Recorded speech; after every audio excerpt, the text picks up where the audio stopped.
Olá, seja muito bem-vindo a mais um Sobrecast aqui do portal Sobrevivencialismo. Hoje nós vamos conversar sobre um tema bem interessante e ao mesmo tempo um tema que pode gerar muitas confusões e até mesmo polêmicas, que é a educação domiciliar. Será que de fato é possível ensinar os seus filhos sem colocá-los na escola? Será que essa educação vai ser suficiente? Será que o Estado deve obrigar crianças a irem para o colégio ou não? Essa conversa nós vamos fazer com o Cipriano, um cara que simplesmente decidiu seguir com a educação domiciliar com a sua filha, independente do Estado gostar disso ou não. E no mais, vamos conversar. Seja muito bem-vindo ao nosso podcast. Muito legal ter você aqui, cara. É um prazer estar aqui falando contigo, como eu já tinha conversado contigo antes. Sou teu fã, eu e minha filha acompanhando o teu trabalho já faz um tempo. Então, uma honra falar contigo, cara. Legal, na verdade, eu que agradeço pelo seu tempo, né? É como eu disse antes da gente começar, eu fico feliz de saber que o nosso trabalho está sendo apreciado, até porque muitas vezes a gente está tão focado em números, né, cara, que a gente esquece que por trás de cada númerozinho de inscritos tem uma pessoa que nos acompanha, isso é muito legal. E quando a gente nos toma essa realidade, né, de caramba, eu tô impactando positivamente pessoas, é muito legal. Mas hoje o papo não é sobre a gente, né, cara? Hoje o papo é sobre um tema que é muito polêmico nesse país, sejamos honestos. Eu não sei por que é tão polêmico, sejamos honestos, mas é polêmico. Mas antes disso eu queria entender, quem é você? Me faça uma breve apresentação da sua pessoa. Então, Júlio, cara, eu sou o Cipriano, faço educação domiciliar e estou aqui falando contigo hoje por isso. Legal. A questão é, a gente optou pela educação domiciliar faz uns 3 anos, mais ou menos, cara. E a gente ficou um tempo fazendo educação domiciliar, né, achando que estava tudo certo, estava tudo tranquilo, que não tinha problema algum no que estávamos fazendo, até que nós recebemos uma ligação do Conselho Tutelar aqui da cidade de Florianópolis. Eu moro em Florianópolis, Santa Catarina. E eu recebi uma ligação do Conselho Tutelar perguntando por que minha filha não estava na escola. Eu não estava na escola porque a gente resolveu fazer educação domiciliar. Mas educação domiciliar é crime. Na época, não tinha sido ainda julgado pelo STF a questão da educação domiciliar. Por que o STF estava julgando? Uma família do Rio Grande do Sul recorreu ao STF o direito de fazer educação domiciliar, né? Então, nessa época, ainda não estava sendo julgado, não tinha saído nada, estava sob estamento, acho que essa é a palavra, cara. Estamento. Estava parado, estava estacionado já há algum tempo no processo. E eu falei, não vou fazer, não faço porque não foi julgado, não tem nada ainda julgado. Naquela época eu tinha uma outra percepção de mundo, outra percepção de vida, enfim, eu ainda acreditava. Isso fazem quanto tempo, quantos meses ainda? Isso foi em 2017. Recente. Nessa época você tinha uma filha, você tem uma filha hoje, somente uma filha você tem?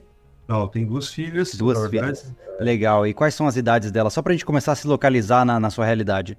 Perfeito. Uma tem 16 anos. Na verdade, a filha só é minha esposa, né? Não é minha filha, mas, enfim. Não mora com a gente. E tem a Sofia, tem 12 anos. Tá. A Sofia é quem hoje está em regime de homeschooling, digamos assim. Isso. Ela que faz a educação domiciliar. Legal. E desde quando que ela tá nesse processo?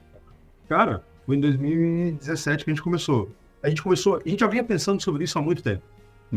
Só que nos faltou coragem para fazer isso. A gente pensava, será que funciona mesmo a educação domiciliar? Será que é algo viável? Será que se adequa à nossa realidade? Todas as dúvidas que as pessoas têm, a gente tinha. Aí chegou uma situação que dentro da escola, né? E eu não vou aqui culpar professor, eu não vou dar nome a professor, porque o professor é culpado, na verdade a culpa é de uma forma geral, né? Eu não gosto de usar esse termo sistema, cara, porque já está muito batido, mas de uma certa forma é o que é. É a troca de relações humanas construída na sociedade, o sistema, né? Esse sistema, né? Às vezes é bom, esse sistema muitas vezes está despersonalizado, a gente não sabe o que é de fato. Então, para contextualizar o que é esse sistema, é educação, sistema educacional. O sistema educacional ele tem uma forma de agir, uma forma de ser pensado. E ele trabalha com os alunos focado nisso, nesse modelo que se pensa, né? Certo. E nós não gostávamos disso, não gostávamos das coisas que estavam acontecendo, não concordávamos com aquilo.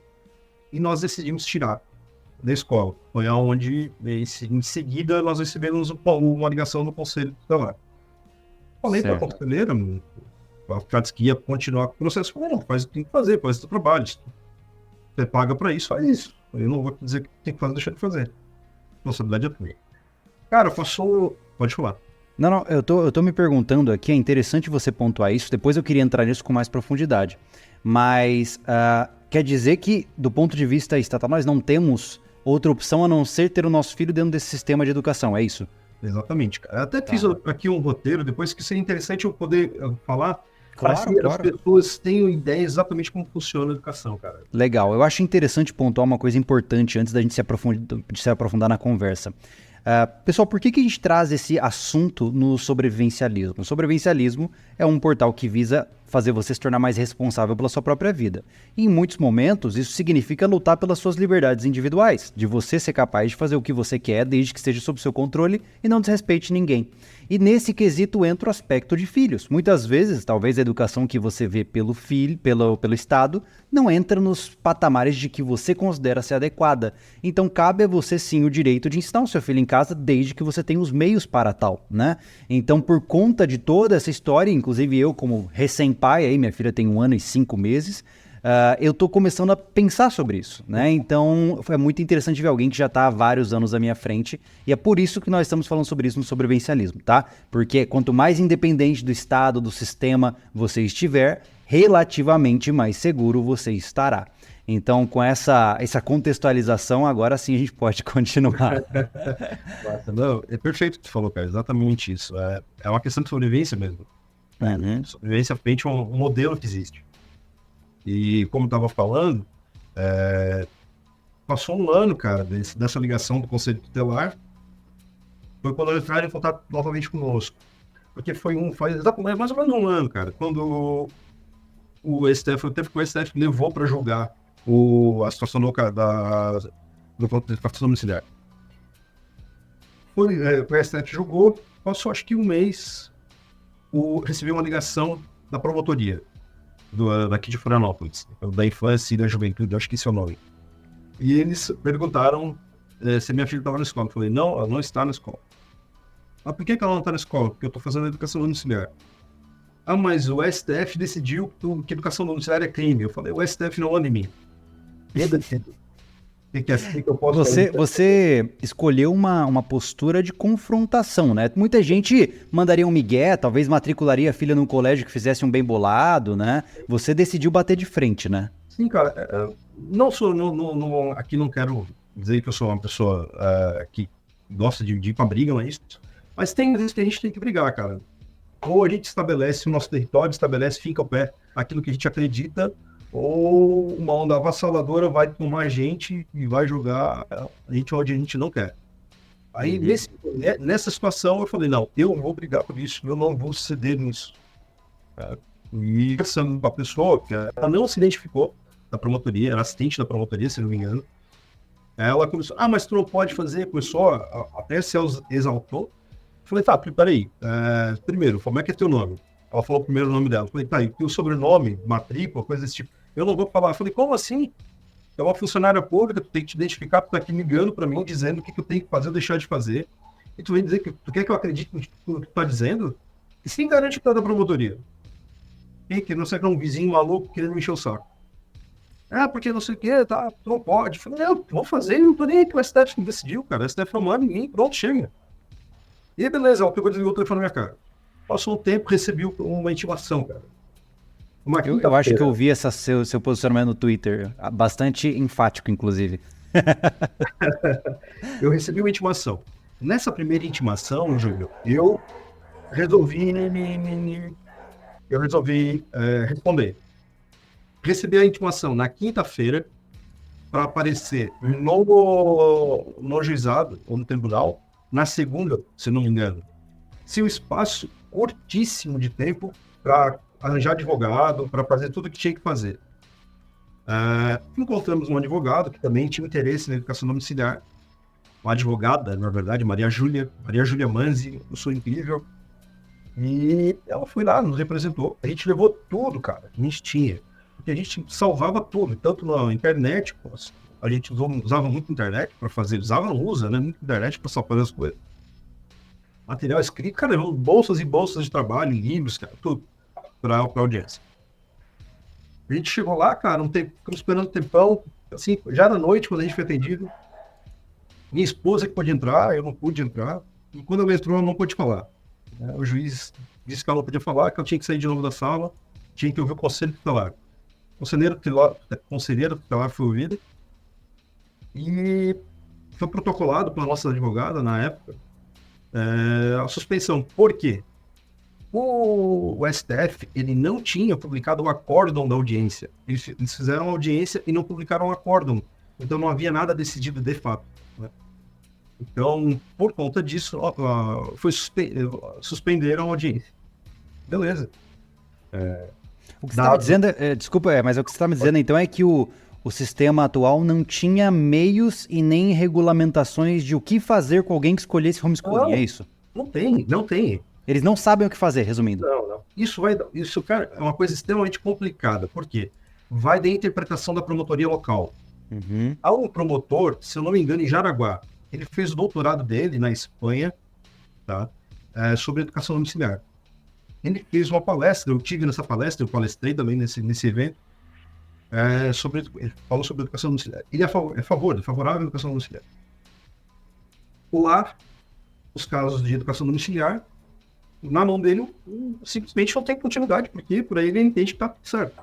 Aqui, na audiência que a gente teve, o promotor disse que faria, se Deus quisesse, porque a nossa advogada falou, mas a gente tem que suspender por conta que não foi nada julgado, não existe nada julgado, existe um projeto até de lei. Aí o promotor aqui de Florianópolis disse, Deus queira que não seja aprovado. Então depende de cada promotor, depende de cada juiz. Como grande parte da legislação brasileira sempre depende do humor de quem está lendo a lei. Exatamente, cara. Exatamente. Entendi. Mas e aí? Você foi na audiência e quais são os riscos? O que aconteceu? Então, cara, fui na audiência, não deu em nada naquele dia, suspenderam, daí teve um acórdão. E, cara, começou, eu e a Alana, que é minha esposa, a gente ficou pensando nessa situação toda.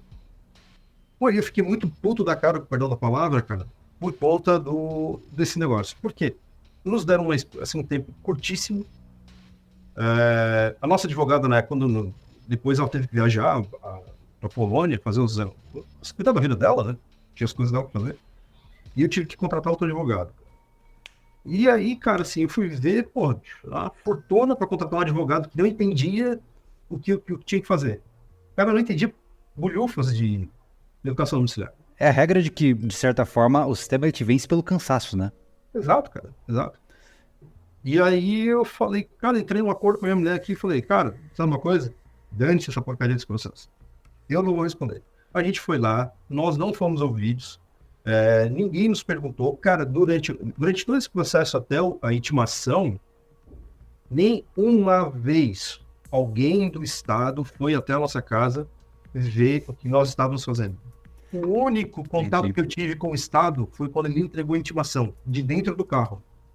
Caramba, ou seja, eles não conhecem nem de certa forma a sua condição de vida, né? Não, cara, não sabia de nada, cara. Entendi. A minha esposa é professora. Olha só. Tá entendendo? Ela é professora, cara. Então, assim, foi uma situação muito ruim. E aí eu simplesmente falei, não vou responder mais processo e rasguei a intimação. As intimações vêm ao raso. Não vou. E só tá fazendo isso agora? Intimação atrás de intimação? Faz um mês que parou. Faz um mês? Desde 2017. Faz um mês que parou, cara. Aí eu não sei, cara, contar em que pé anda, porque eu não procuro ficar olhando como é que tá o processo, não. Sim. Você não teme perder a guarda da sua filha ou alguma coisa desse gênero, cara? Tá. Alguém já me perguntou isso e eu vou te responder duas coisas. Primeiro, eu falo pra minha filha que ela não pode se dobrar diante das imposições alheias. Naturalmente. Ela tem que ser convencida. Ela tem que, enfim, ainda mais do Estado, que é despersonalizado. Não existe um ente ali, não tem uma pessoa. Quem promove crime sem vítima, né? Aí cara, diante disso, diante do que eu falo para ela, eu só posso agir de acordo com aquilo que eu falo, eu não posso voltar atrás. Senão eu tô sendo congruente, cara. Preso às suas palavras. Isso é o que a maioria das pessoas, infelizmente, não reconhece hoje. E aí, se eu não posso, e eu tenho que dar o exemplo para ela, né? Eu tenho que agir assim. E uma outra coisa, vamos imaginar aqui, velho. Se eu sou preso e minha filha eles tiram a guarda da minha filha porque eu faço educação domiciliar. Imagina o rebu que vai dar, cara. Eu te garanto que da nossa parte a gente vai fazer o possível para dar um rebu gigante também. Mas, cara, eu acho muito interessante tudo isso que você está trazendo, porque você representa uma ameaça ao status quo. Né? Você representa uma ameaça a um sistema que foi construído para não comportar esse tipo de atitude. Né? As atividades coletivistas, elas são os que compõem a Constituição brasileira, né, de maneira geral. É todo mundo seguindo no mesmo caminho. Não pode haver caminhos auxiliares. E você está indo por uma briga que qualquer pessoa diria, você vai perder. Né? Então a questão é, até quando você consegue manter isso? Eu tô falando da situação porque depois eu quero entender o porquê, tá? Mas até quando você pretende segurar essa situação? Vai fazendo? Como é que tá? Quais são os seus planos nessa estratégia de combate? Perfeito. Primeiro, eu sei que eu vou perder. Isso para mim é um fato. Eu não vou conseguir mudar o que o Estado faz. O Estado ele tem todas as armas, cara, para me coagir. Uhum. Ele tem todas as ferramentas para me coagir. Então, eu não vou vencer o Estado. Eu não vou conseguir convencer o Estado a mudar as coisas. Né? Segundo, vou levar isso até onde for possível. A minha filha vai crescer, ela tem 12 anos, daqui um pouco, ela está com 18 anos, mais 6 anos, 18 anos, segue a vida dela. A gente teve um caso muito parecido com o nosso, cara. Na verdade, dadas as proporções, a gente diferente, na verdade, diferente do nosso. E foi com o Kleber Nunes, se eu não me engano, é o nome dele, de Minas Gerais. Ele foi processado, foi a mesma coisa, fez o mesmo processo, foi lá, deu esclarecimento, não foi ouvido, fizeram um pouco, processaram ele, fizeram ele pagar multa e tal. Chegou no final, cara, ele simplesmente ignorou o que a justiça decidia, saiu foi embora do país, foi para os Estados Unidos e deixou a situação aí. A situação dele não se intensificou, então, por conta da situação em que ele vive hoje, né? Que ele saiu do país e então, entre aspas, fugiu do sistema, digamos assim. Né? Mas eu imagino que devem existir muitos e muitos outros que também estão em situação semelhante. Você sabe me dizer quantas pessoas hoje estão praticando homeschooling no país? Então, existe uma informação da ANED, que é a Associação Nacional de Educação Domiciliar, da qual eu não faço parte, mas como eu sei o número, eu posso falar um pouco, porque eu vi eles falando. São, se eu não me engano, 7 a 10 mil famílias, cara. Tá? Nossa, bastante. Só que eles calculam o dobro, né? Porque para cada família que não tá na NED ou não tá relacionada com a NED, um outro aqui não se mostra. Eu, por exemplo, não estou na NED, então tem mais um monte tem um amigo que faz que não está na NED. Então, assim, a gente tem um número bem grande, expressivo. Tem nome de gente que está indo embora. Como eu te falei, tem aquele promotor aqui em Santa Catarina. Tem um pessoal que faz o seguinte: sai da cidade onde está e vai morar na cidade onde é favorável. Entendi. Vira meio que um cigano que vai ter que seguir a tendência. Exatamente, vai ter que seguir. Cara, é muito interessante você trazer isso, porque mostra o cenário atual. Agora eu queria voltar um pouquinho e entender as razões do porquê, né? Eu vejo que a maioria das pessoas, temos agora 270 pessoas nos acompanhando, e eu vejo que muitos comentários que eu vou batendo o olho aqui, eles questionam a validade do homeschooling quando aplicada de forma massiva, né? Então eu queria entender, não sou eu quem deve argumentar hoje, né? Eu quero entender, vindo de você, o que te atraiu no homeschooling? É o que nós temos hoje. Desculpa, cara, só parei porque tinha um delay na tua fala. É o que a gente tem hoje aqui em casa. Autonomia, autodidatismo e a liberdade para trabalhar. A nossa filha, cara, ela extremamente autodidata se tornou. Ela se tornou extremamente autodidata.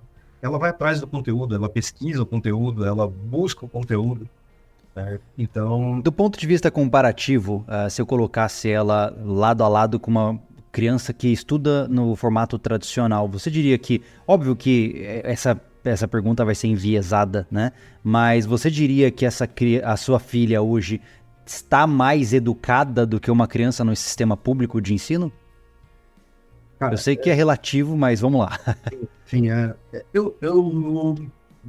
minha resposta foi o seguinte, é complicado comparar porque tu não tem uma validação ou como validar esses dados, sabe, que a gente faz. Eu posso te falar de um exemplo que eu tive com a minha filha, conversando com uma amiga dela que estudava com ela. A menina tinha uma conversa muito, como é que eu vou te dizer, padronizada.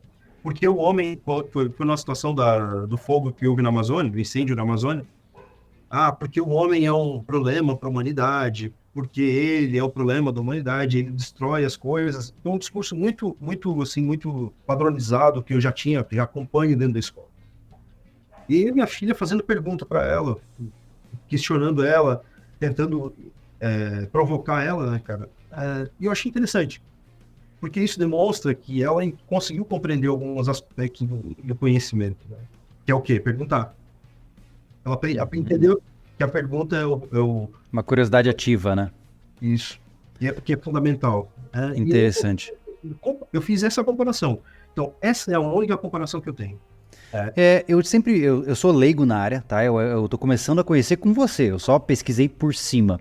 Mas uma coisa que eu fico pensando, né? Novamente, as pessoas muitas vezes pensam que, mas isso não vai funcionar no Brasil inteiro. Claro, não é nem, na verdade, 99% dos pais não teriam saco para ensinar os seus filhos, né? Na verdade, grande parte dos pais sequer dá atenção pros filhos, imagina ensiná-los. Então eu acho que seria uma prática muito pouco adotada, mesmo sendo regulamentada. Só que o ponto que eu queria trazer com essa reflexão seria o seguinte: você acha que seria válido algum tipo de regulamentação do homeschooling, como por exemplo, provas de nivelamento ou coisas do gênero, ou isso ainda infringe o direito de escolha dos pais e da criança? Cara, tu entrou numa questão que eu tinha escrito pra gente abordar aqui, que eu acho extremamente relevante. Eu me oponho veementemente a qualquer regulamentação. Justo, entendo. A gente tem dois caminhos, cara. A gente pode seguir do auto-engano e da verdade.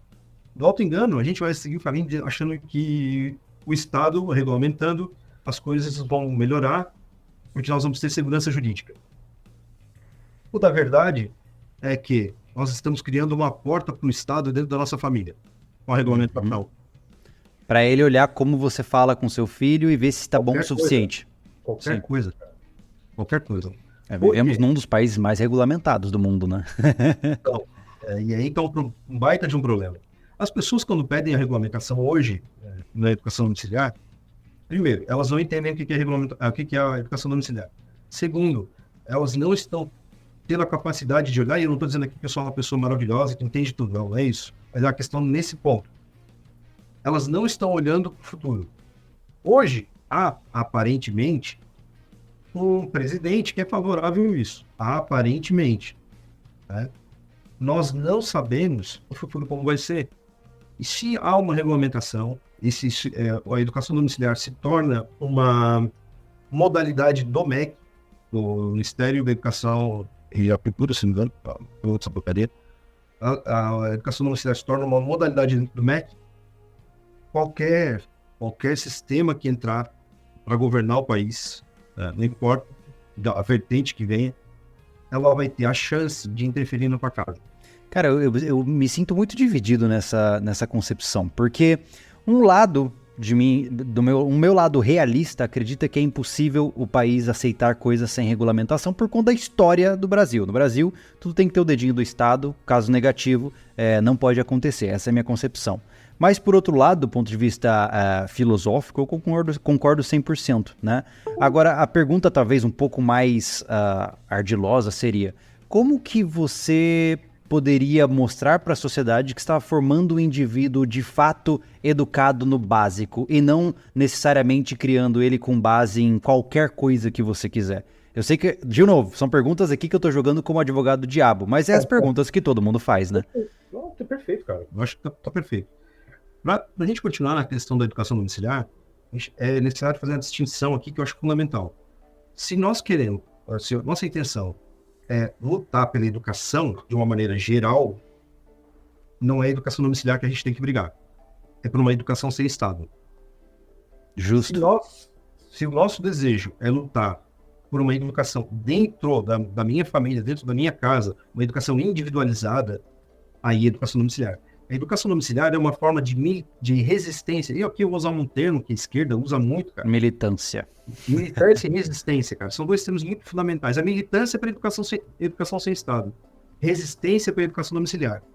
Se tu quer, de fato, assim, tirar todo esse significado esdrúxulo que a esquerda deu, a resistência, de fato, é tu fazer, tu te opor ao que o Estado manda. E aí, tu faz educação domiciliar. Não espera, cara, que tu vá se dar bem fazendo isso. Tira o cavalo da chuva. Né? Tu vai tomar um processo, dependendo de onde for, tu vai tomar um processo. Se tu quer brigar por uma educação onde o Estado não interfere na tua família, né? Tu vai lutar por uma educação sem Estado. Dito isso, eu vou falar do que me perguntou sobre a questão de que tipo de indivíduo eu tô formando. Primeiro, cara, o pai e mãe não formam indivíduos. O pai e a mãe, cara, eles têm a tarefa de ajudar o filho a tocar a existência. Né? Ele não faz o filho se tornar algo. Ele dá as condições e as ferramentas. Oferece a base, né? Exatamente. Então, eu não posso aqui dizer que eu estou formando, porque eu não sei, eu não posso fazer futurologia. Eu espero que eu esteja formando, dando as bases ou dando os fundamentos necessários para que a minha filha se torne uma pessoa que respeite, acima de tudo, o indivíduo. Isso, para mim, é o que vale. Se ela vai saber matemática, inglês, não importa para mim. E outra, isso aí ela senta meia hora, dá uma estudada e aprende, né? Exatamente, cara. Entendi. É o que tem acontecido. Por exemplo, a minha filha gosta de estudar idioma. Ela fazia inglês, aí mudou, agora quer fazer não, ela faz já faz um tempo, japonês. Ela foi atrás de videoaula, aprendeu a escrever, aprendeu a fazer os negócios. Todo dia ela senta sozinha e faz aquilo ali. Então, interessante. E pode falar. Do ponto de vista de futuro profissional dela, novamente, é ela quem sabe, né? Mas ela não estar participando de um colégio infere o fato de que ela terá, por exemplo, ensino fundamental e médio incompleto. Isso pode atrapalhá-la no futuro. Vocês têm algum plano de contingência em relação a isso? Sempre tem, né? Então, cara, eu já perguntei para ela, por exemplo, sobre profissão. Ela não tem interesse em fazer faculdade. Ela não tem interesse. Hoje ela não tem interesse. Eu não vou obrigar também ela a fazer nada. Para validar a educação domiciliar, existe uma forma, cara, que é pelo Enseja. Ah, tá. O Enseja, sim. Tu faz a prova no Enseja e aí tu valida conteúdo do ensino fundamental e ensino médio. É isso aí, qualquer criança para uma hora na frente do computador, vê o conteúdo ali, dá uma estudada, se dedica ali com afinco, passa tranquilo. E aí ela validou o que ela precisa. Entendi. E aí, essa é a forma que a gente pode ter para ter a documentação oficial, aquela coisa toda. Se ela vai seguir esse caminho, eu não sei. Aí é uma questão dela. Cara, do ponto de vista... tá me ouvindo? Tá, né? Ah, tá. Eu tô ouvindo. Do ponto de vista... Uma das grandes críticas que eu vejo, e eu acho críticas infundadas a princípio, do homeschooling, né? Que é o problema que você vai causar nas relações interpessoais da sua filha. Muitos utilizam o argumento de que o colégio é uma ferramenta de socialização imprescindível para a formação da criança. Novamente, eu tenho uma opinião bem forte sobre isso, mas eu quero saber o que você pensa. Sempre que alguém me pergunta isso, Júlio, eu digo o seguinte, é interessante, né, cara? O cara tira o filho da masmorra, manda para a escola, volta da escola e enfia de novo na masmorra. O único contato que essa criança vai ter enquanto está na escola. O único contato, a única socialização que a criança tem é na escola. Óbvio que não, cara. Óbvio que não é assim. Óbvio que as coisas não funcionam dessa maneira. Né? Então, a socialização, se a gente for psicólogo, sabe muito bem disso, a socialização dentro da escola é o pior tipo de socialização que existe, cara. Eu diria que o colégio, por definição, ele é uma fábrica de patologias, porque ele oferece todas as condições. Imagine comigo, nós estamos pegando indivíduos em formação, com alto nível de flutuação hormonal, colocando eles em uma sala fechada por quase 8 horas, estudando assuntos que não os interessam, né? Não é à toa que nós devemos perder muitos Einsteins para a criminalidade, né? A grande maioria dos supostamente com altas habilidades acabam indo para a delinquência porque não se atém ao sistema de ensino tradicional, né? Não conseguem estar no ensino tradicional. E eu particularmente acredito que, eu não sei se você vê dessa forma, mas poxa vida, socializar é uma coisa bem simples, né? Se você ir na praça, você está fazendo sua filha socializar com as outras crianças no parquinho, né? E mais do que isso, nós temos iniciativas como, por exemplo, o escotismo, né? Que é riquíssimo em termos de socialização, 20 vezes mais riquíssimo do que o colégio fácil, né? Exatamente. Uma questão que eu acho interessante, quando as pessoas levantam esse ponto, é que elas esquecem que a criança, ela aprende com o mais velho. Ela não aprende com o mais novo. Por exemplo, se tu for ver nas sociedades primitivas, o storyteller, ou o cara que contava história, é o ancião, cara. As crianças sentavam para aprender com ele. Elas não aprendiam umas com as outras, elas aprendiam com ele, que é o cara mais velho, com o pajé, ou com o mágico da vida, enfim, seja uma aula que se dê, essa questão toda. A minha filha vai para Criciúma, eu sou de Criciúma, no sul do estado de Santa Catarina, ela vai para lá nas férias que a gente tem da educação domiciliar, conviver com os meus pais. Ela fica lá um tempo com os meus pais, passando as férias lá. Aí nessa aí, muitas vezes ela ajudou a tratar as galinhas, cuidar dos bichos, sabe? Ela colhia alguma coisa na horta, convivia com o primo dela, conversando com o primo que é mais novo, brincando com ele. Então tem convivência, cara. As crianças convivem com os pais, eu imagino, não, cara? Sim, então, sim. Quando as pessoas, eu digo que esse argumento da socialização é de uma preguiça absurda, cara. Porque é difícil quando, é aquela coisa, o santo de casa não faz milagre. Eu tô aqui no canal falando disso de forma sublimitar por diversos anos, mas quando alguém vem de fora facilita, então continue. Cara, é uma preguiça intelectual, cara. A pessoa usa esse tipo de argumento, porque ela não consegue conceber que as pessoas conversam fora da realidade da que a gente está conversando da escola. Crianças convivem com as crianças ou com outras pessoas, enfim. E as pessoas usam esse argumento, cara. E é uma preguiça, isso tem origem na forma de pensar. E a forma de pensar, ela se origina na nossa sociedade brasileira, a grosso modo, dentro da escola. Então... É interessante você trazer isso, porque quando a gente está trazendo... Cara, essa conversa toda, ela gira em torno de um tema muito mais profundo, eu diria.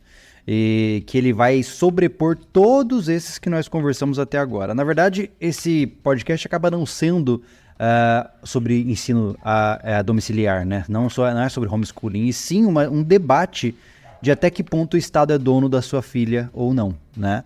Então isso é muito interessante, porque a maioria das pessoas não compreende essa concepção de propriedade que é muito distorcida no país. Hoje, eu já falei isso por diversas vezes, nós não somos, entre aspas, donos dos nossos filhos do ponto de vista filosófico, beleza? Mas do ponto de vista legal, você também não é dono do seu filho. O Estado é dono do futuro do seu filho. É ele quem regulamenta o que seu filho deve ou não fazer desde que ele sai da barriga. O próprio ato de não sair da maternidade enquanto não registrar o seu filho é um ato de imposição estatal. Entenda que eu não estou falando aqui que você tem que pegar teu filho e correr para as cavernas. Mas são eventos que demonstram que você não tem a opção. Você não tem a opção de falar, não, isso eu não quero, né? Então, esse debate ele é muito rico, cara, porque ele é potencialmente perigoso. Extremamente.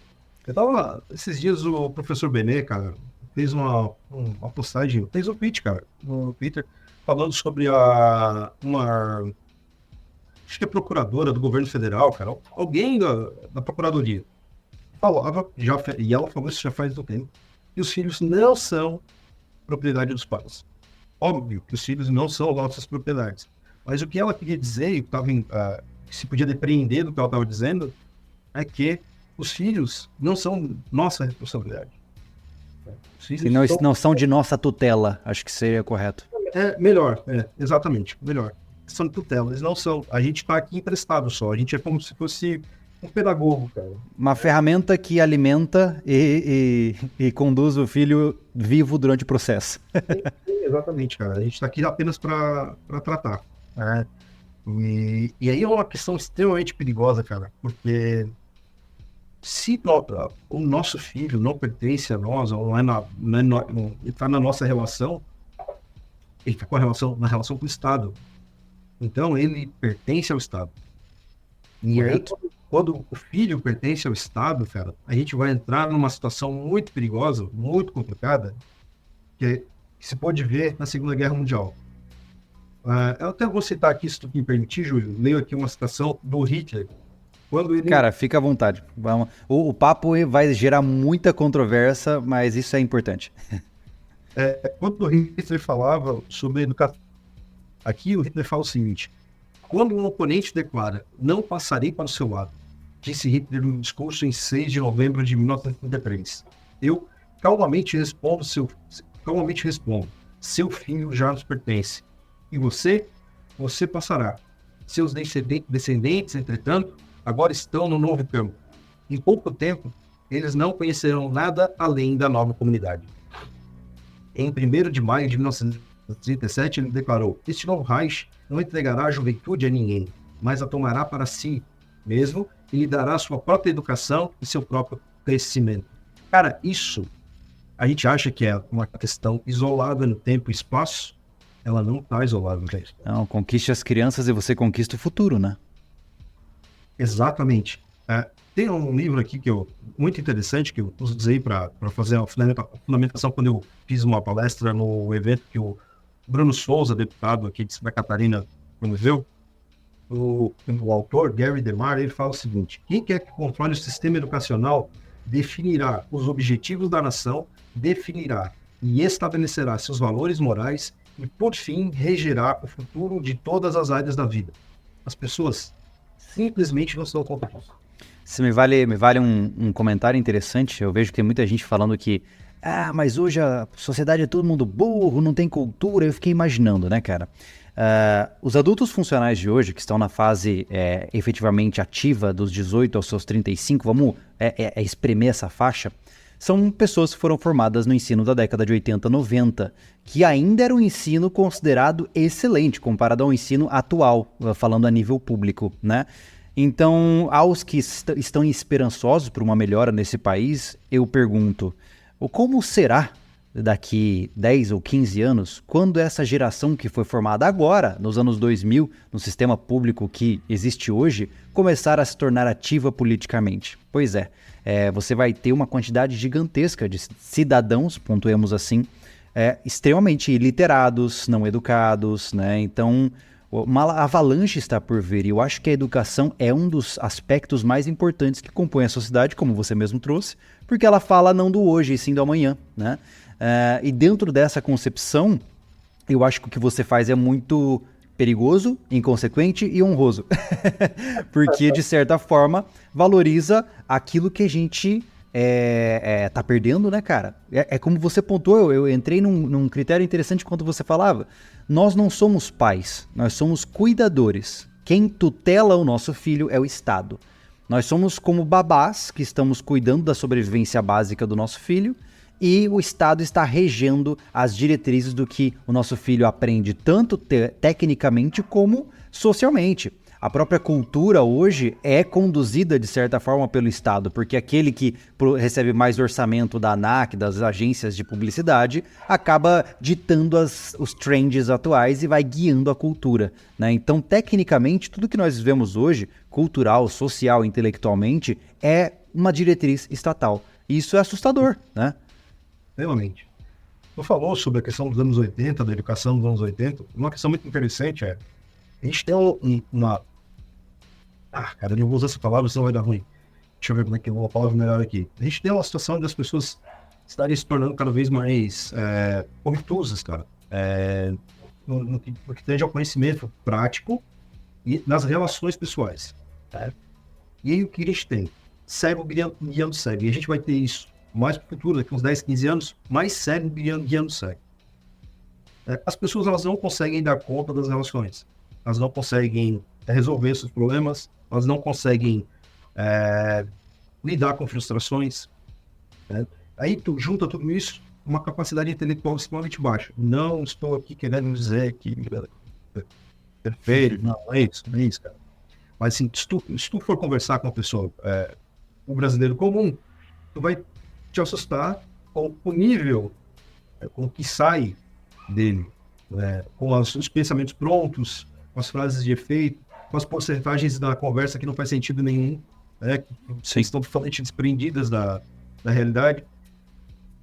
E aí a gente vai ter isso, cara, somado. Então a gente tem um problema de conhecimento prático que as pessoas não têm, e aí a gente vai ter uma questão de conhecimentos na relação social, na relação do eu-tu. Imagina a sociedade que a gente vai ter.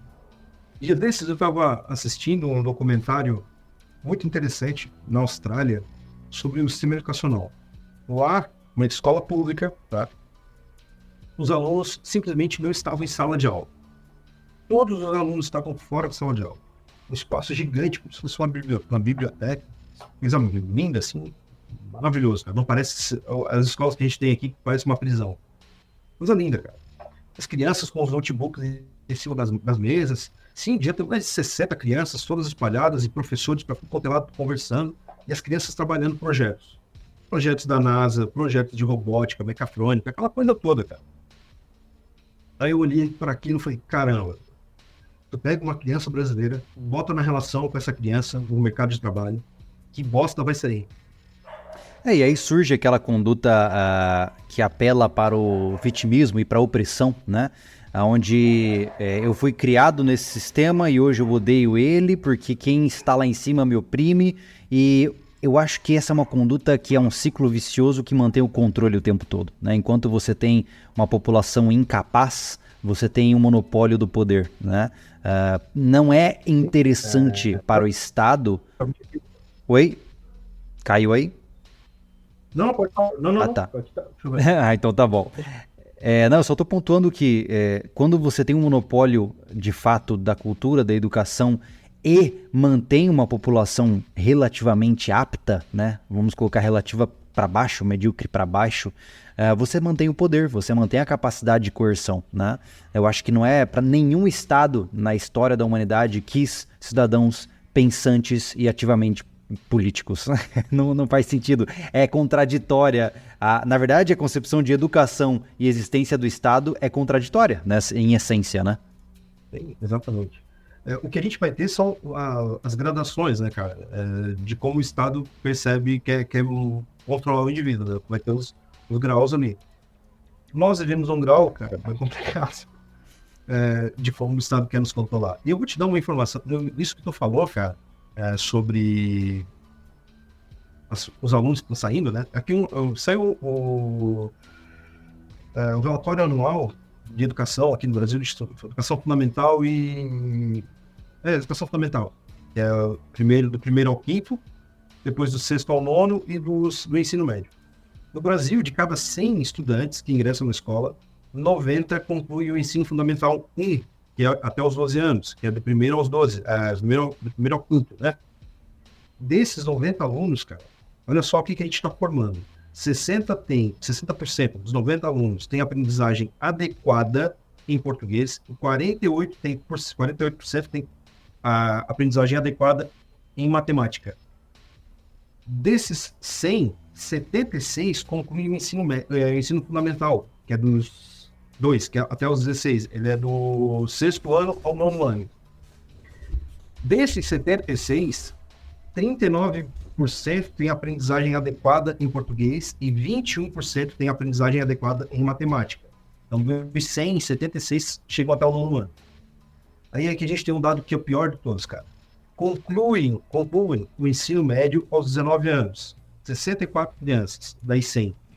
Destas, 29 têm aprendizagem adequada em português e 9% têm aprendizagem adequada em matemática. Caramba, cara.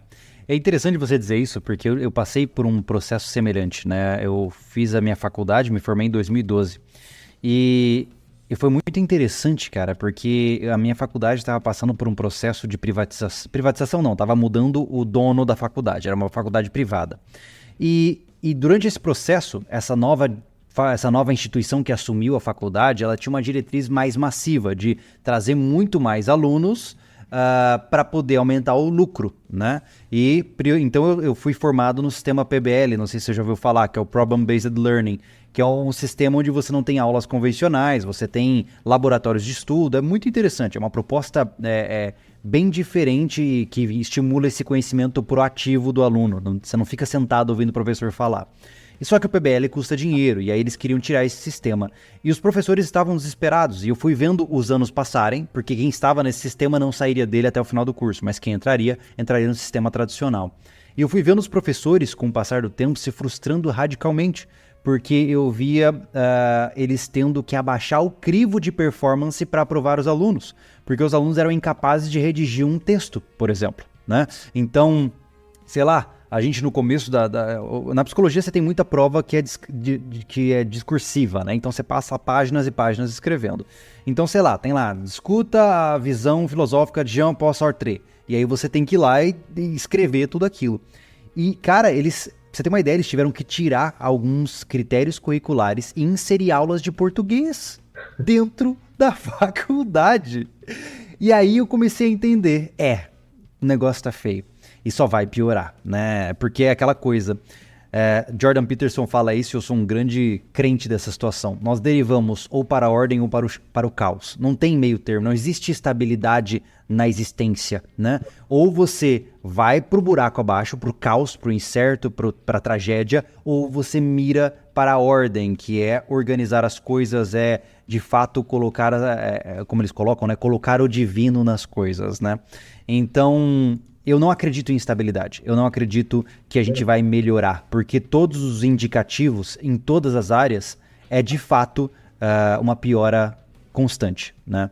Como é que você se sente em relação a isso, tendo agora uma filha que está sendo criada num formato diferente?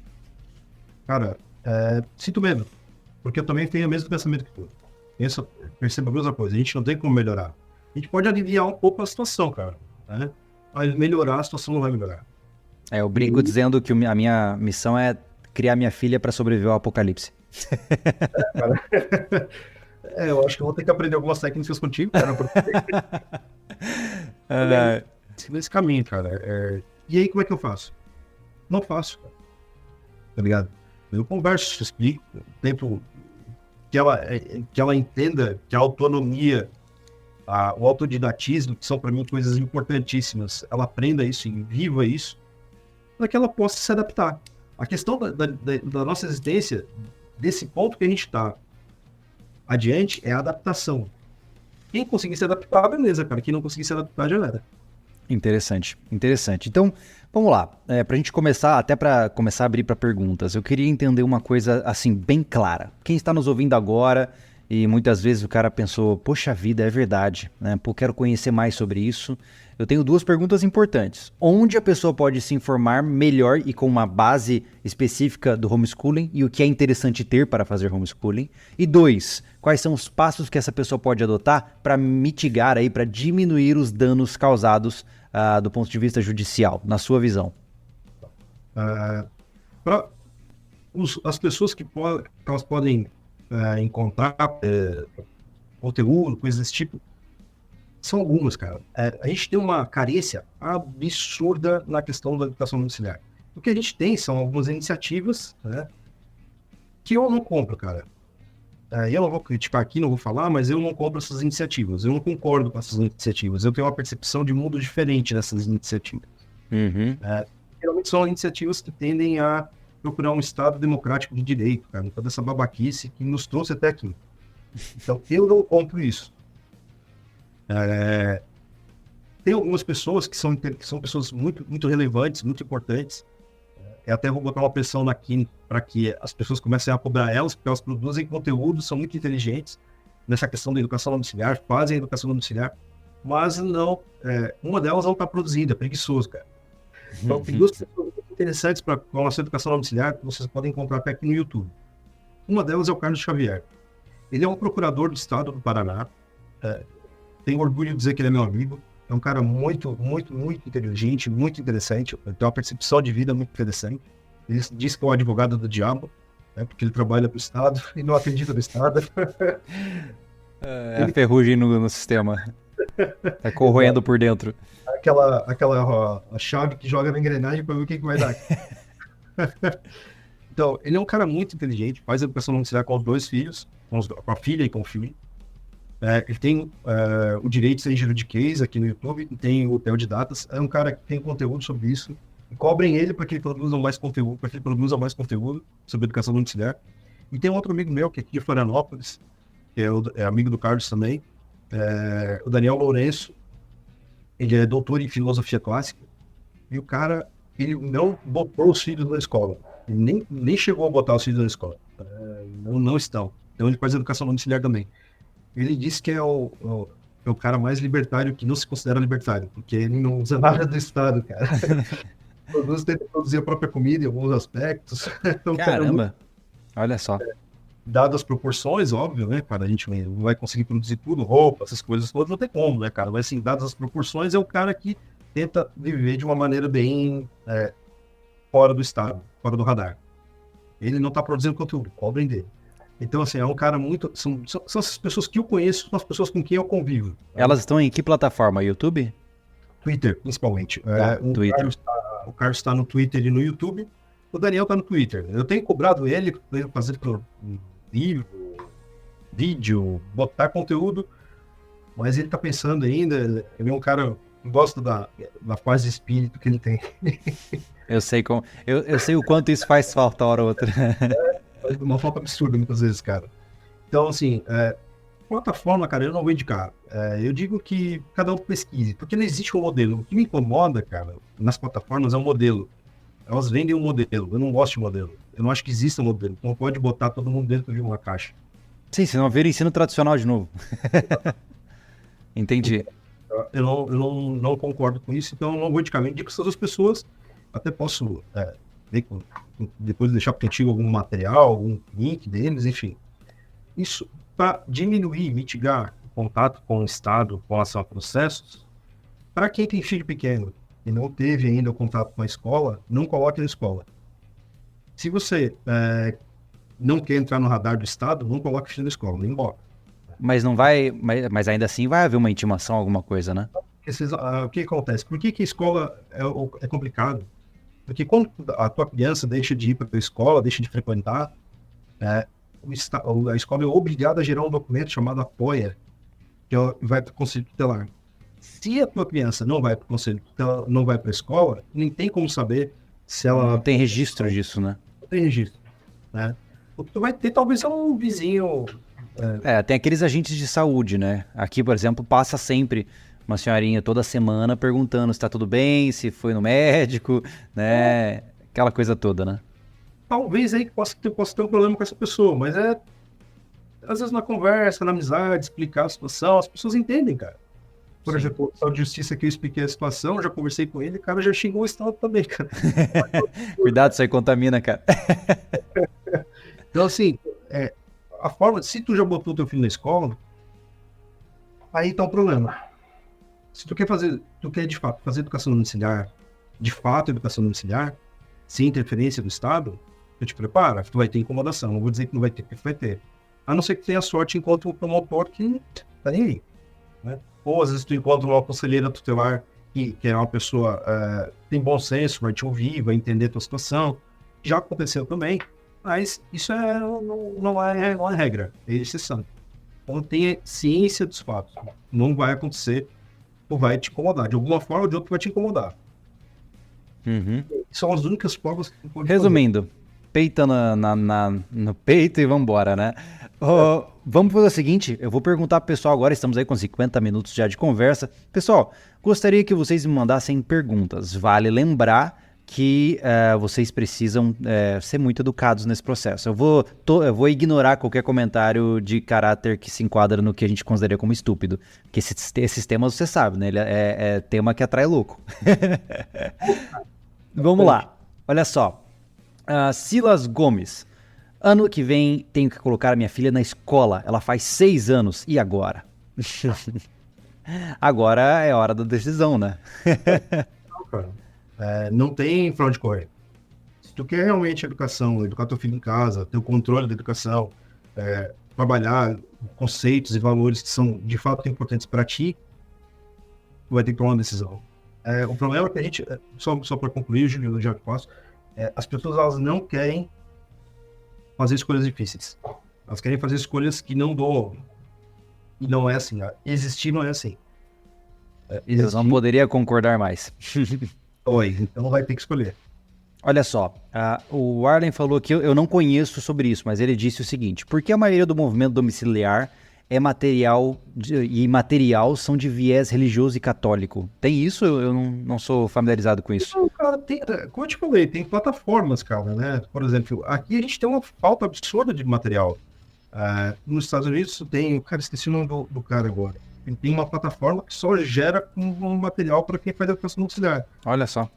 Eu esqueci o nome dele. Talvez seja um caminho para quem quer uma formatação que dê mais segurança, né, cara? Existem pessoas como você, por exemplo, que preferem uma educação mais livre para serem guiadas pelas suas diretrizes. Outros já precisam de algum tipo de amparo e talvez seja um meio intermediário, né?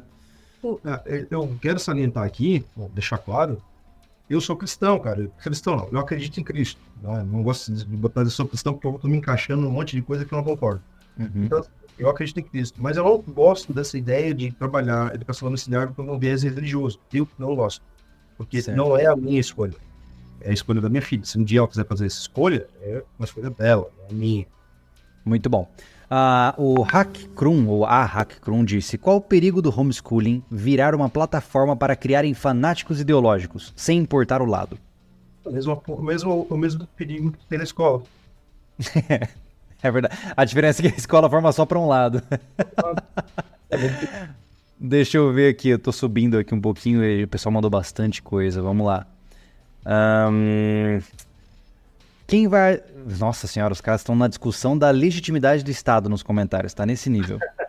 Libertários. Olha só, o mesmo rapaz aqui chamado Warlen disse: vejo que muitas pessoas se matriculam em escolas estrangeiras e fazem uma espécie de EAD e não precisam frequentar as escolas aqui. Qual a sua opinião? Contra. Para mim. Porque não vai realizar aquilo que eu quero. Mas se a pessoa tá a fim de fazer isso, se ela acha que isso é válido para ela, aí é tranquilo. Mas se ela acha, para mim, eu acho que não tem necessidade. Justo. Elaine Martins pergunta: qual o estado mais favorável ao homeschooling hoje?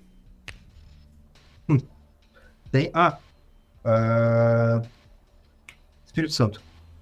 Espírito Santo aprovou o primeiro estado, em Vitória, se não me engano, a primeira cidade a aprovar uma legislação qualquer relacionada à educação domiciliar. E eu sou contra, beleza. Aqui, para quem está a fim de seguir por esse caminho, o mais favorável, se não me engano, é Vitória. Legal. O Leandro Loreto diz: Júlio, meu filho está com 5 meses e partindo da sua ideia, mas meus familiares não concordam, principalmente a mãe. Como lidar com isso? Acho que aí o assunto é mais de relacionamento do que... É uma coisa difícil de ser guiada, né, cara? Porque... Nossa, difícil. Argumento, cara. Conversa, explicar prós e contras.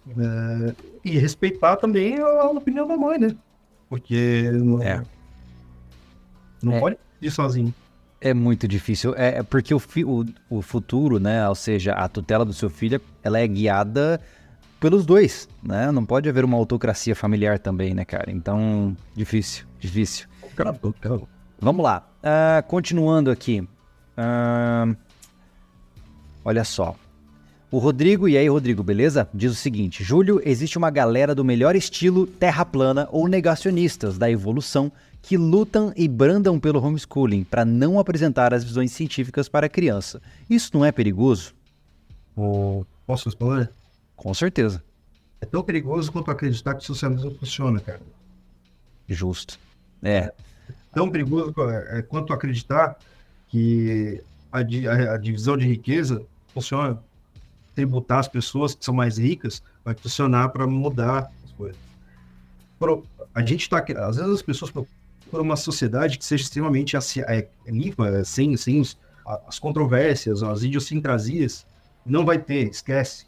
Vai ter um monte de pai falando um monte de coisa errada, vai ter um monte de pai ensinando um monte de coisa errada. É a vida. Lidem com isso. Assim como hoje eu, como adulto, consigo lembrar de completos absurdos que eu aprendi no colégio, né? que não tem nada a ver com a paçoca, né? E hoje eu já entendi. A professora da minha filha ensinou a minha filha na escola que a cesariana foi criada na África em 1850 e tantos. Eu tive que ir atrás, pesquisar e mostrar para ela, mandar dar um artigo científico mostrando que a cesariana, o primeiro relato de cesariana, foi na Suíça, feito por um sapateiro na própria mulher. Nossa! Tá entendendo? Olha só. Então, fora os outros eventos na história, então assim, tu vai ter problemas, cara, com pessoas distorcendo as coisas em qualquer lugar. Tu não tem como ter uma sociedade extremamente limpa nas coisas, cara. O problema é você quebrar a concepção de conformidade social, né? Eu vejo que muita gente deve estar pensando assim, isso que é o chato, é o que é ser o diferentão, né?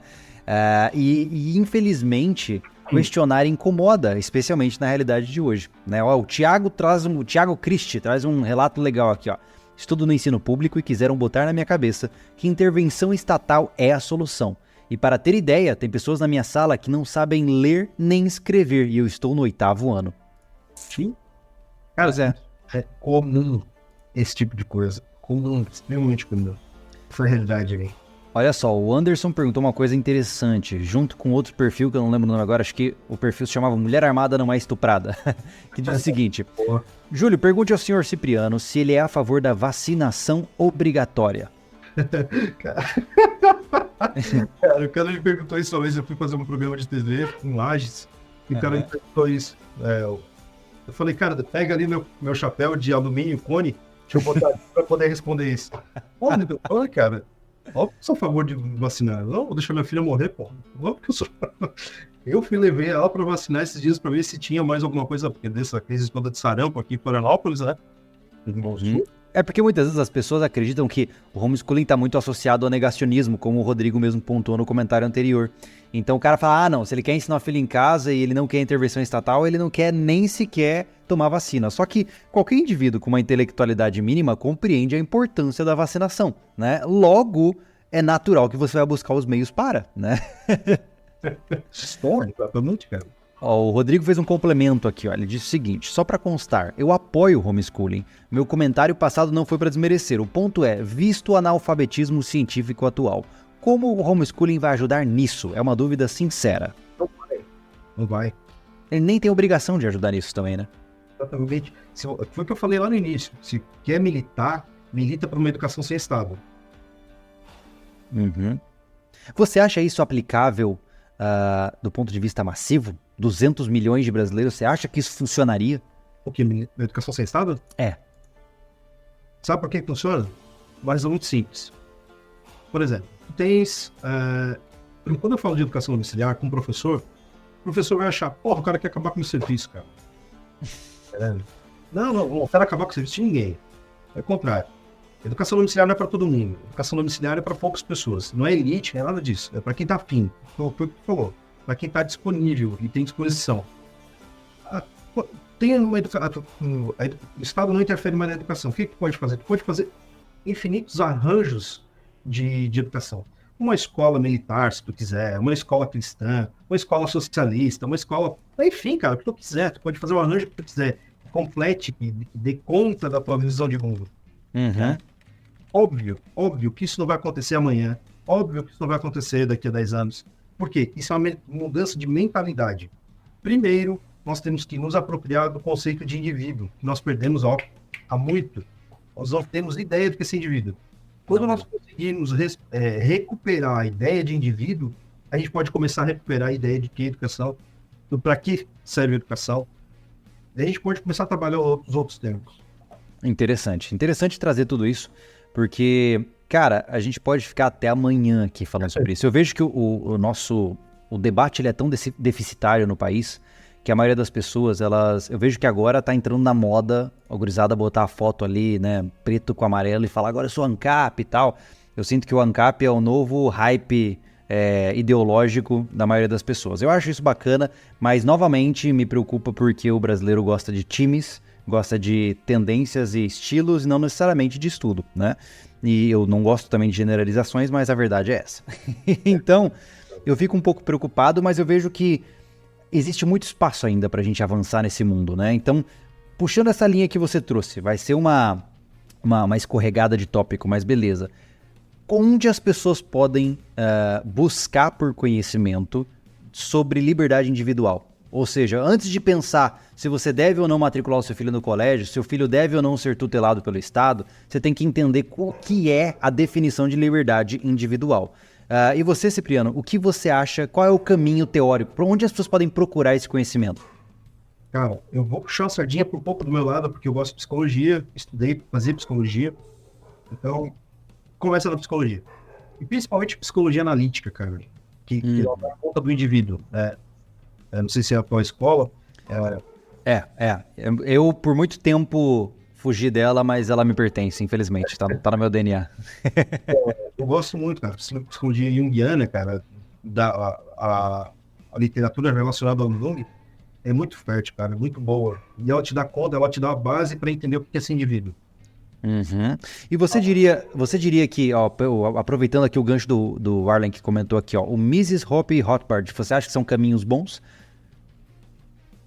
Cara, eu tô ouvindo agora o audiolivro do Human Action, né, a ação humana do Mises, e eu me sinto um completo estúpido, porque eu tenho que ouvir 2 vezes o mesmo capítulo, né? E sem falar acho que é Hope também que eu tô ouvindo, A Democracia, o Deus que Falhou. Cara, eu já ouvi esse livro 3 vezes. Eu não entendo, eu sou burro. É muito denso pra mim. Então, quais são os caminhos mais digeríveis pras pessoas, cara? Cara, começa pela lei Bastiat. Uhum. A lei, Desobediência Civil, do Thoreau. Baita livro. Começa pelo básico, o rudimento, cara. Cara, tem um outro que fala sobre secessão individual, que é o... esqueci o nome dele agora, fugiu. Putz, ele criou uma empresa de correio, cara, na época dos Estados Unidos, para concorrer com o correio americano. Como é que é? Spooner, Zander Spooner. Cara, baita, lê também. Legal. Opa, cara, aquele Rothbard, Mises, lê também, cara, é bom. Legal. Você diria que é viável, porque eu sei que isso vai fazer parte de grande parte da realidade que está nos ouvindo agora. É viável apostar em conteudistas de YouTube dessa área ou eles têm uma roupagem que é potencialmente perigosa? Tem um cara que produz muito conteúdo interessante, eu não sei se é isso que tu tá ouvindo. Ele produz audiobook, o Eric. Não, eu vou direto da Audible lá, nem sei... Então, tem esse rapaz que ele produz o conteúdo. O YouTube, ele coloca os conteúdos dele. Ele narra todos os livros e coloca ali. Tem pessoas que podem te iniciar numa questão de pensamento. O Carlos Xavier é um cara que é muito interessante de acompanhar. Apesar deles terem, eu não me considero qualquer coisa, cara. Eu não assumo qualquer rótulo. Eu não gosto de rótulo e não assumo. Tamo junto.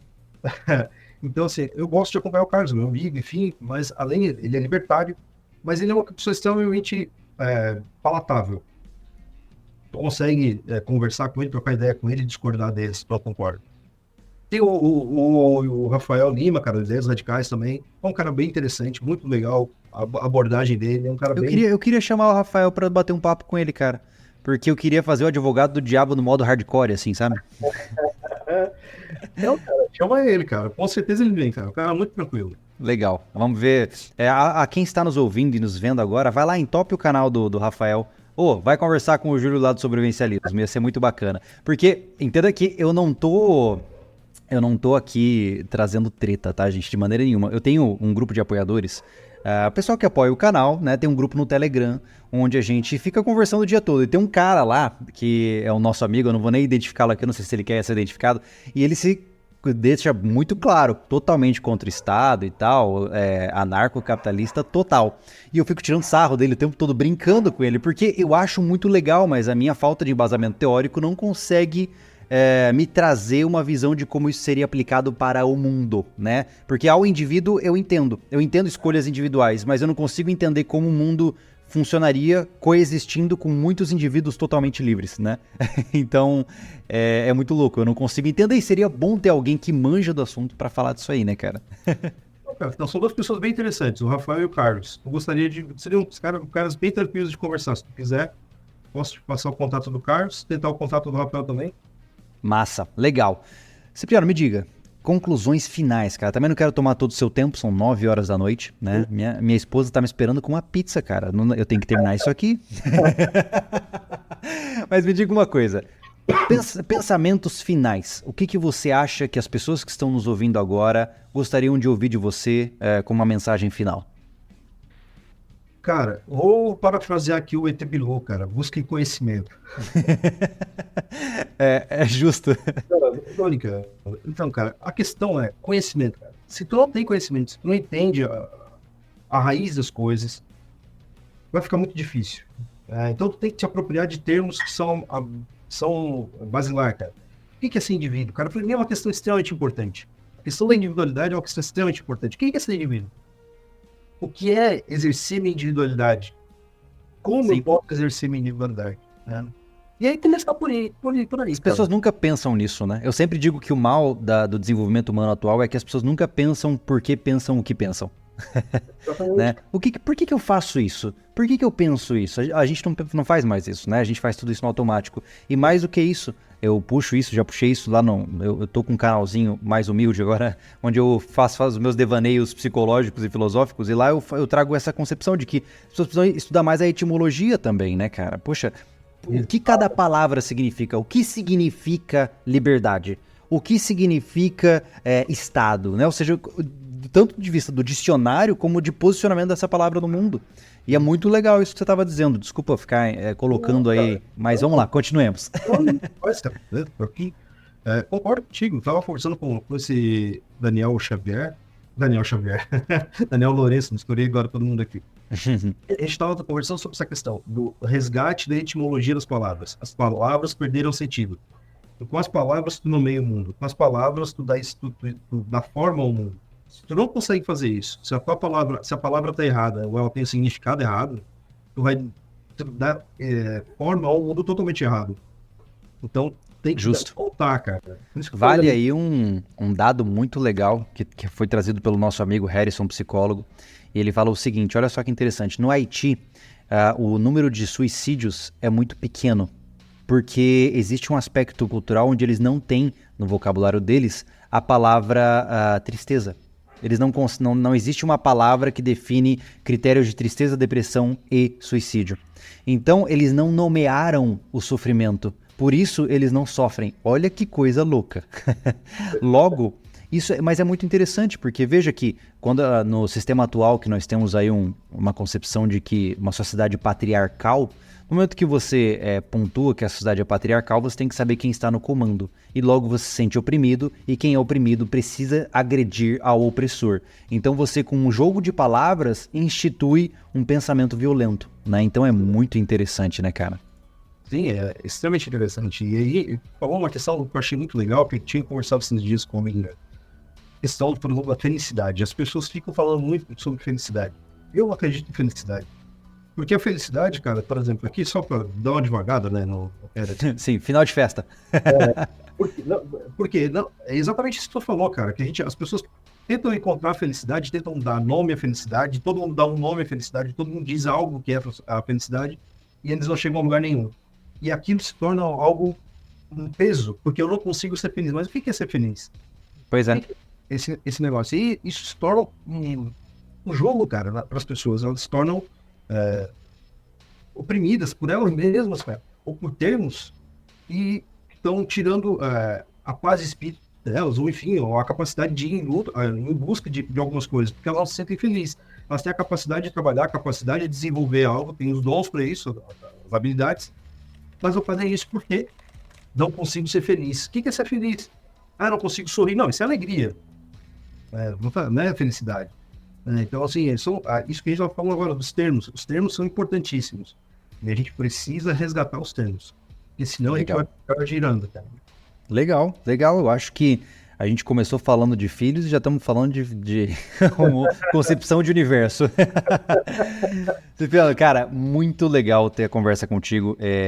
Como eu sempre digo isso, depois de bons podcasts, eu fico com aquela sensação assim, poxa, é tão difícil ter boas conversas hoje em dia. Quando a gente tem uma boa conversa, a gente fica feliz, né? E isso, de fato, representa o nosso papo de hoje. Eu agradeço a sua abertura. Eu sei que hoje você tomou o caminho mais difícil, que além de confrontar a entidade magnânima e opressora do Estado, você ainda botou a cara a tapa publicamente, né? Você ainda está mostrando o que você está fazendo para as pessoas e, enfim, está sendo julgado por milhares, né? E eu sei o quão cansativo é isso. E olha que eu falo de fazer fogueira. Imagina você que fala de educação, né? Então eu entendo que não é um caminho fácil, mas por outro lado, me deixa muito feliz que alguém está carregando aí essa cruz, fazendo essa analogia. Boa. Cara, eu quero te agradecer imensamente. Pô, sou teu fã, já te falei. Torna a falar, eu gosto muito do teu trabalho, acho muito interessante. É um prazer conversar contigo, conversar com o teu público, cara, porque é um público diferente do que eu tô habituado a conversar. Claro. Converso bastante com o pessoal que é libertário, tem muitos amigos ali, pessoas que eu admiro muito, pelos posicionamentos, enfim. E hoje eu tive a oportunidade de falar com o pessoal que é diferente, cara, com um público diferente. Isso Sair da bolha, né? Isso é importante, cara. Então, imensamente agradecido pela oportunidade que tu me deu, cara. Não, que isso. Será muito bem-vindo. Sempre que você tiver atualizações. Você tá mais ativo no Twitter, é isso? Twitter, cara. Só os Twitter e eu tenho um canal no YouTube também, mas bem pouco bem usado. O pessoal te acha lá como só Cipriano com Y, correto? Isso, só Cipriano. Vai estar de barba lá, não tem como errar. Maravilha. Então, meu caro, muito obrigado pelo papo. Manda bala. Claro? Coisa. Tem como mandar um abraço pra Sofia, cara? É claro, Sofia. Um grande abraço pra você. Obrigado por estar assistindo o canal com seu pai. Pra quem não sabe, a Sofia é a filha dele. Então, muito legal. Um dia nos encontraremos. Eu sei que você tá aqui pela área. Você é de Florianópolis, né? Se eu não me engano. Enfim, não estamos muito distantes. E conversaremos um dia ao menos para tomar uma cerveja juntos. Ótimo. Maravilha. Uma boa noite para vocês que estão nos ouvindo. Uma boa noite, Cipriano. Obrigado pela sua presença. E nos vemos muito em breve. Na verdade, eu sou o Júlio Lobo. Quem é você? Tem que entrar no jargão, né, cara? Pô, desculpa, não tô entendendo. Não entendi, cara. O meu jargão é sempre o mesmo. Eu sou o Júlio Lobo, você é... Cipriano? Esteja preparado. Valeu, meus caros. Um bom dia, uma boa noite, uma boa manhã para todo mundo. Valeu.